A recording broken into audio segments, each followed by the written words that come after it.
ସୃଷ୍ଟିର ରଚୟିତା କିଏ? Option A Shiva, option B Manu, option C Vishnu, option D Brahma. ଆଉ ଏହାର ସଠିକ୍ ଉତ୍ତର ହେଉଛି ଅପସନ୍ ଡି ବ୍ରହ୍ମା। କାହାକୁ ବେଦମାତା କୁହାଯାଏ? ଅପସନ୍ ଏ Lakshmi, option B Saraswati, option C Gayatri, option D Chandi. ଆଉ ଏହାର ସଠିକ୍ ଉତ୍ତର ହେଉଛି ଅପସନ୍ ସି ଗାୟତ୍ରୀ। ଭଗବାନ ରାମଙ୍କ ଧନୁର ନାମ କ'ଣ? Option A Vijaya, option B Kodanda, option C Saranga, option D Pinaka. ଆଉ ଏହାର ସଠିକ୍ ଉତ୍ତର ହେଉଛି ଅପସନ୍ ବି କୋଦଣ୍ଡ। କେଉଁ ଭଗବାନଙ୍କ ଠାରେ 16 କଳା ବିଦ୍ୟମାନ? Option A Jagannath, option B Shri Ram, option C Balabhadra, option D Hanuman. ଆଉ ଏହାର ସଠିକ୍ ଉତ୍ତର ହେଉଛି option A Jagannath.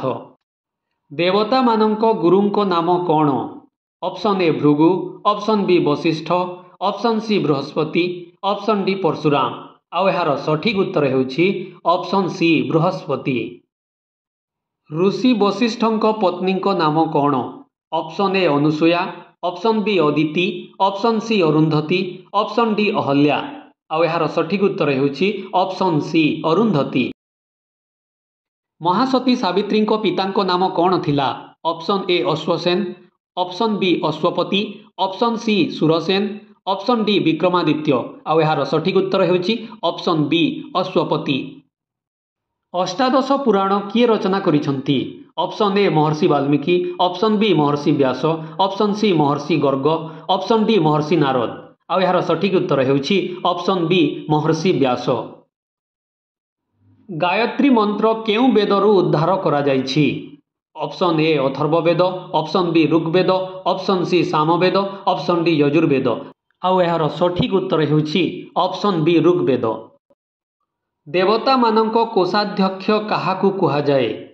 Option A Indra, option B Varun, option C Kuber, option D Aditya. ଆଉ ଏହାର ସଠିକ୍ ଉତ୍ତର ହେଉଛି ଅପସନ୍ ସି କୁବେର। ଏମାନଙ୍କ ମଧ୍ୟରୁ କିଏ ପଞ୍ଚଦେବତା ମଧ୍ୟରେ ନାହାନ୍ତି? Option A Durga, option B Surya, option C Ganesh, option D Brahma. ଆଉ ଏହାର ସଠିକ୍ ଉତ୍ତର ହେଉଛି ଅପସନ୍ ଡି ବ୍ରହ୍ମା। ଏମାନଙ୍କ ମଧ୍ୟରୁ କେଉଁଟି ଗଙ୍ଗାଙ୍କ ନାମ ନୁହେଁ? ଅପସନ୍ ଏ Chitrotpala, option B Alaknanda, option C Mandakini, option D Bhagirathi. ଆଉ ଏହାର ସଠିକ୍ ଉତ୍ତର ହେଉଛି ଅପସନ୍ ଏ ଚିତ୍ରୋତ୍ପଳା। ଶନି ଗ୍ରହଙ୍କ ମାତାଙ୍କ ନାମ କ'ଣ? Option A Swaha, option B Chhaya, option C Tara, option D Danu. ଆଉ ଏହାର ସଠିକ୍ ଉତ୍ତର ହେଉଛି ଅପସନ୍ ବି ଛାୟା। ଏମାନଙ୍କ ମଧ୍ୟରୁ କେଉଁଟି ସରସ୍ୱତୀଙ୍କ ନାମ ନୁହେଁ? Option A Bharati, option B Jayanti, option C Veenapani, option D Vagdevi. ଆଉ ଏହାର ସଠିକ୍ ଉତ୍ତର ହେଉଛି ଅପସନ୍ ବି ଜୟନ୍ତୀ। ଏଗୁଡ଼ିକ ମଧ୍ୟରୁ କେଉଁଟି ସମୁଦ୍ର ମନ୍ଥନରୁ ବାହାରି ନାହିଁ? Option A ଉଚ୍ଚୈଃସ୍ରବା Ashwa, option B ବିଷ, ଅପସନ୍ ସି ଅମୃତ, ଅପସନ୍ ଡି ଗରୁଡ଼। ଆଉ ଏହାର ସଠିକ୍ ଉତ୍ତର ହେଉଛି ଅପସନ୍ ଡି ଗରୁଡ଼। କିଏ ସତ୍ୟବାନଙ୍କ ଅକାଳ ମୃତ୍ୟୁ ଯୋଗର ଭବିଷ୍ୟ ଗଣନା କରିଥିଲେ? Option A Parashar, option B Vyas, option C Narad, option D Sanat Kumar. ଆଉ ଏହାର ସଠିକ୍ ଉତ୍ତର ହେଉଛି ଅପସନ୍ ସି ନାରଦ। ତାରକାସୁରକୁ କିଏ ବଧ କରିଥିଲେ? Option A Shatrughna, option B Kartikeya, option C Bhima, option D Shri Krishna. ଆଉ ଏହାର ସଠିକ୍ ଉତ୍ତର ହେଉଛି ଅପସନ୍ ବି କାର୍ତ୍ତିକେୟ। ଘରର କେଉଁ କୋଣରେ ଠାକୁର ମୂର୍ତ୍ତି ସ୍ଥାପନ କଲେ ଅତ୍ୟନ୍ତ ଶୁଭ ହୋଇଥାଏ? ଅପସନ୍ ଏ ଆଗ୍ନେୟ, ଅପସନ୍ ବି ପଶ୍ଚିମ, ଅପସନ୍ ସି ପୂର୍ବ, ଅପସନ୍ ଡି ଐଶାନ୍ୟ। ଆଉ ଏହାର ସଠିକ୍ ଉତ୍ତର ହେଉଛି ଅପସନ୍ ଡି ଐଶାନ୍ୟ। କେଉଁ ଦେବତା ପୁଷ୍ପଧନୁ ଧାରଣ କରନ୍ତି? Option A Kartikeya, option B Indra, option C Aniruddha, option D Kamdev. ଆଉ ଏହାର ସଠିକ୍ ଉତ୍ତର ହେଉଛି ଅପସନ୍ ଡି କାମଦେବ। ଦକ୍ଷ ପ୍ରଜାପତିଙ୍କ କେତୋଟି କନ୍ୟା ଥିଲେ?